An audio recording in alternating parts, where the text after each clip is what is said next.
What's up, guys? My name is Aisha, and this is my channel where we talk about health from the top of the head to the soles of the feet. Now, today, we're going to shake things up a little bit, okay? We're in 2024. It is time for some change, some shaking. We're going to see how it works out, all right? So, today, I want to talk about managing life.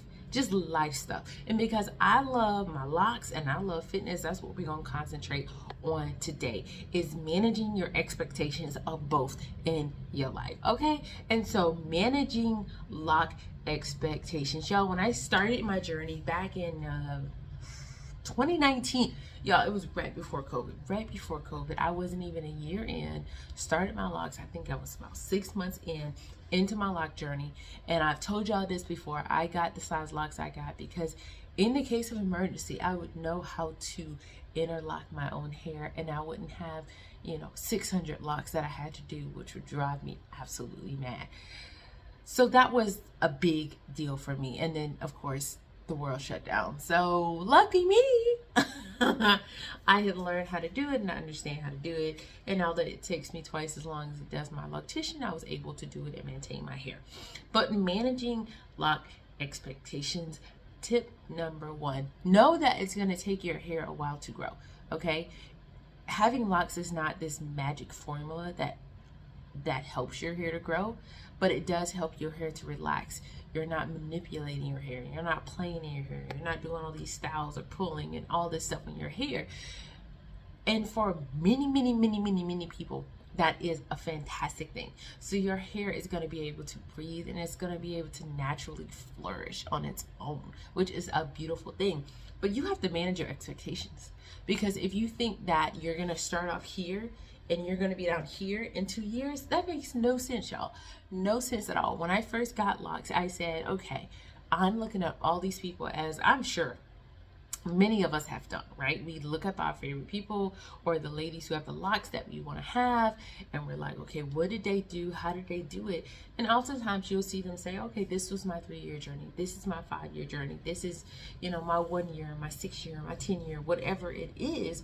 And you see where their locks are versus where they started, which I think is really helpful, because y'all, what they're showing you is the truth. Year one is rough. Okay, it is rough, especially if you start off really small. It's a lot of things that you have to do to keep up with your locks. And I mean a lot relative to, 3 years down the line when you have mature locks and you don't have to do it anymore. But there are a lot of things you have to do to keep up with your locks. So it's not a no maintenance thing. And understanding that with that comes action on your part, okay? If you just leave your locks to be, guess what? They're going to find a neighbor. They're going to combine. They're going to get rough. They're going to break off. They're going to do all kinds of things that hair naturally does. It's just not a locked state. So maybe you don't see as much as the shedding, right? Or see any of the shedding at all. Maybe you don't feel the breakage because, heck, it's embedded into another lock. Different things like that. But knowing that it is there and you can have damage to your locks, it should help. Right? It should help to know that it's going to take a while and you still have to love on those locks. So managing your expectations when it comes to length, okay? Y'all, my hair was never, I know it's in a bun right now, but if you look at any of my videos, you'll see it down at any other time. My hair took years to grow and thicker. The first year, my hair looked like everybody else. It looked like I used to have plaits, like back in the day, y'all. I used to put tiny little plaits all over my head. And you're like, Aisha, what's a plait, girl? It's just a braid. It's just a braid. But they tiny. They small. And they're wonderful. And I used to plait my hair.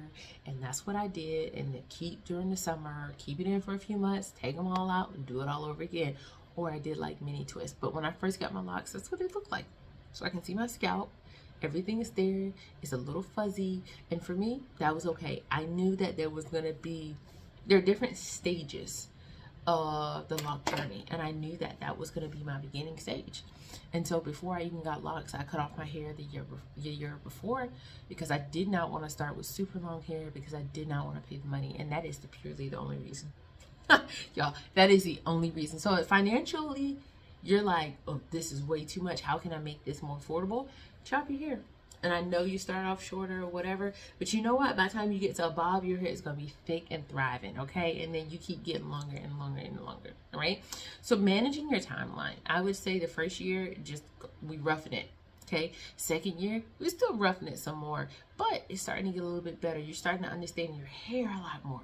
You're starting to understand yourself with locks a lot more. You're starting to see, you know, what style can I do? How can I, you know, make this a little funky? Year 3 is when you really start to see that length come in.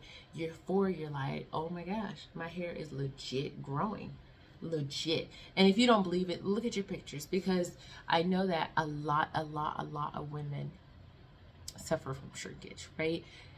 That wasn't a big thing for me. I don't know why, because normally I would, but not an issue for me.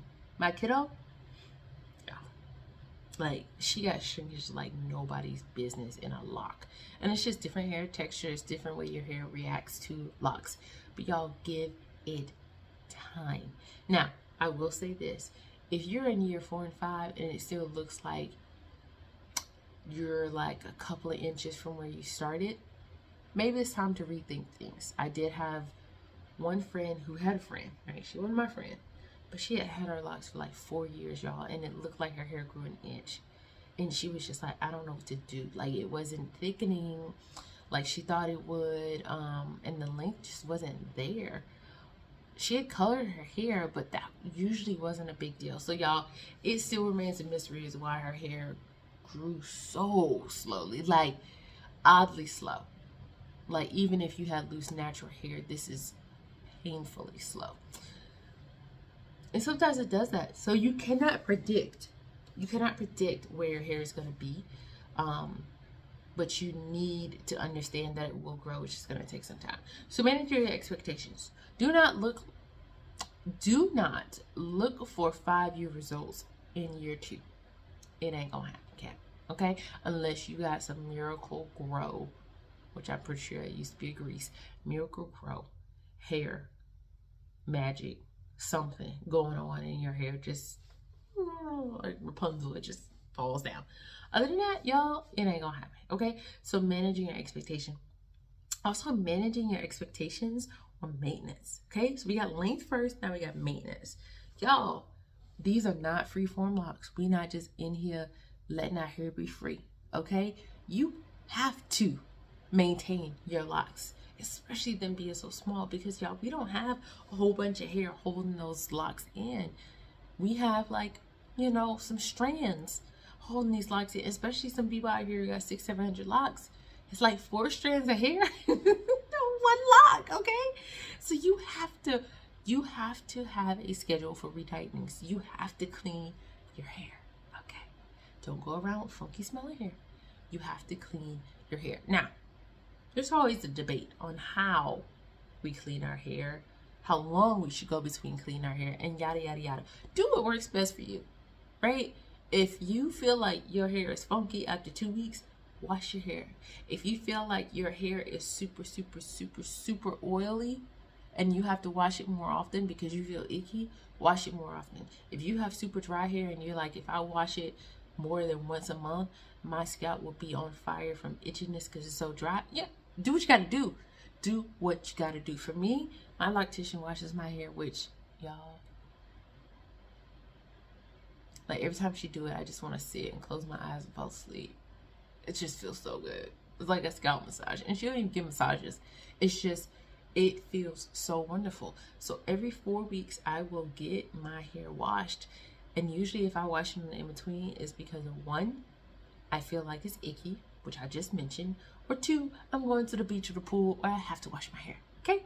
Don't leave fluoride in your hair, y'all. It's damaging no matter what kind of hair you got. Okay?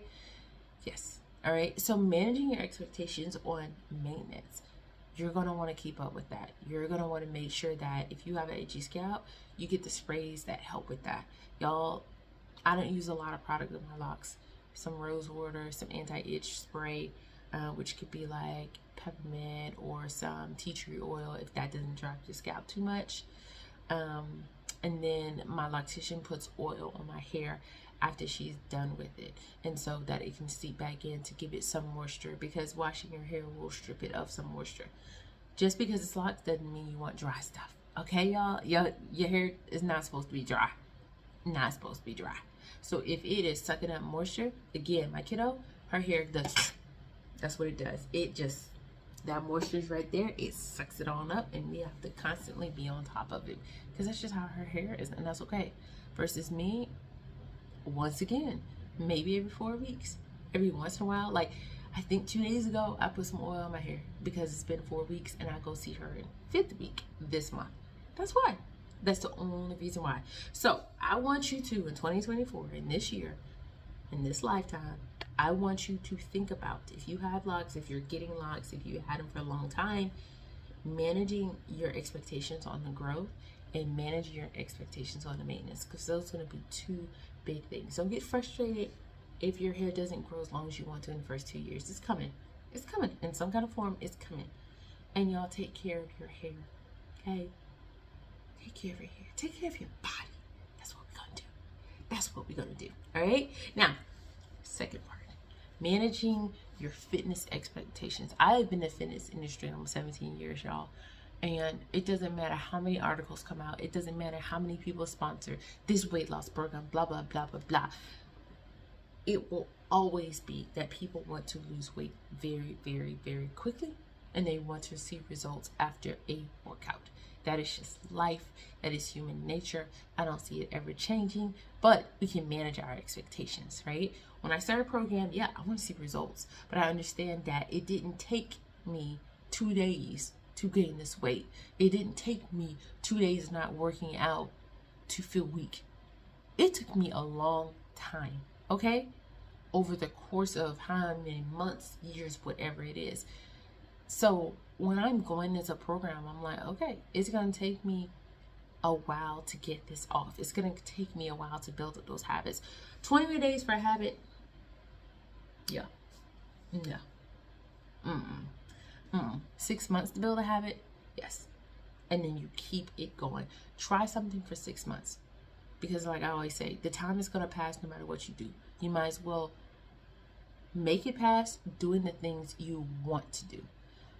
Achieving the goals you want to get to, okay? Because 6 months from now, you're going to look back and be like, man, I should do what I used to say. I should have started in January. Instead, I just lollygagged and waited and waited and waited and waited. So if you're trying to get those 30 pounds off in 6 months, they could be gone, okay? Or maybe just 20 pounds are gone. But you did not stop and you manage your expectations because life happens. And we need to plan for that, okay? So managing your expectations as far as fitness and what it's going to do and how fast or how slow or whatever it's going to do it, all right? Also managing your nutrition goals, your nutrition woes, right? Barriers, setbacks, all that good stuff. Me, I know. This is what I know. There are no cookies in my house. This is what I know. There is no things that I'm like, I love and I don't want to live without in my house. Right now, I even have popcorn in my house. Now, I'm a popcorn connoisseur. I truly am. And I know that probably sounds funny, but I love popcorn. But I will only basically eat popcorn that I make on the stove top. Okay, y'all, I put all my doodads in it and I make my own popcorn. Right now, I could make it, but I'm tired and I don't want to. If it was already made for me, my hand would be in the bowl. So if you have foods like that, that you know without a doubt, if you see it, you're going to want it and it's going to be hard to resist. Let's eliminate that, y'all. Why are we trying to be hard on ourselves? Okay, we have goals, we want to meet them, and if it is not contributing to your goal and what you want to accomplish, get rid of it. If it does not serve you, get rid of it. It is not going to benefit you, get rid of it. If it's not going to do anything for you, but make you more anxious and want to eat something worse, get rid of it. And that will change how you look at things, but also you have to think, all right, if I want that Coca-Cola, there is none in my house. So right now, I don't know what part of the country you're in, but it is freezing outside. Right now, you got to go put on shoes. You got to go put on some kind of clothes, a jacket. You got to get your keys. For me, I got to put on my glasses. right? I gotta go out into the cold, get into the car, waste gas, or use energy, whatever your car is, right? I gotta go to the store. I gotta spend money. So, you know, I don't know, $3, whatever it is. I gotta come back and I have to do all this, which could be 10 minutes. It could be 45 minutes because I needed a Coke or I wanted a Coke. And this Coke is going to lead to what? Maybe eating more, maybe stressing more. No, it ain't worth it. So we're gonna kick that Coke, kick it out to the side, kick away those bad habits. So replacing them with good habits. So saying, okay, I'm not gonna have it in the house, but I'm not gonna go get it either. You know, I'm not gonna do that. I am not gonna do that. And this is for stuff that causes you to fall. Okay? If it's gonna cause you to lose your mind, or if that one Coke is gonna cause you to eat that one cookie, that causes you to eat that one donut, that causes you to have carrot cake or a coffee cake in the morning with your one Starbucks drink, yada yada yada yada yada yada yada. If it causes you to fall like that, don't do it. Now, if you could take 3 sips out of a Coke and be perfectly fine, y'all, it's your prerogative. But if you know that that's your downfall, y'all don't even tempt it. So manage your expectations on fitness level, getting that workout in, doing what you need to do, not saying, oh yeah, I'm tired today, I'm gonna skip. Man, we tired every day. Do it anyway. And then understanding what nutrition will do for you, because you can have the best workouts in the world, but if you eat like trash, y'all, your body's gonna be trash. Truly trash. And I'm talking eating a little bit better. I'm talking about adding something green to each meal, right? Now, not green and covered with cheese. That's not what I'm saying. I'm saying it's just green. It's in its natural form, but cooked, okay? Not in some heavy gravy or some sauce or whatever. It's just cooked. It can be steamed. It can be sauteed. It can be baked. Love me some baked veggies. And eating whole foods. Knowing that, okay, yeah, seriously. This food came from this plant that grew from the ground. Not this food came from a plant and it was made by some workers, all right? Yeah, I want you to just let that settle in a little bit, okay? But this is what's happening. So y'all, managing your lock expectations and your fitness expectations in 2024 and just kind of see where it takes you. Maybe it's someplace great. I hope it is. I'm trying to go somewhere great this year, and I hope you are too. So if y'all have any questions about anything I just said on my fitness level, on the lock level, whatever, I don't care. Let me know, and I'll see you guys later. Bye.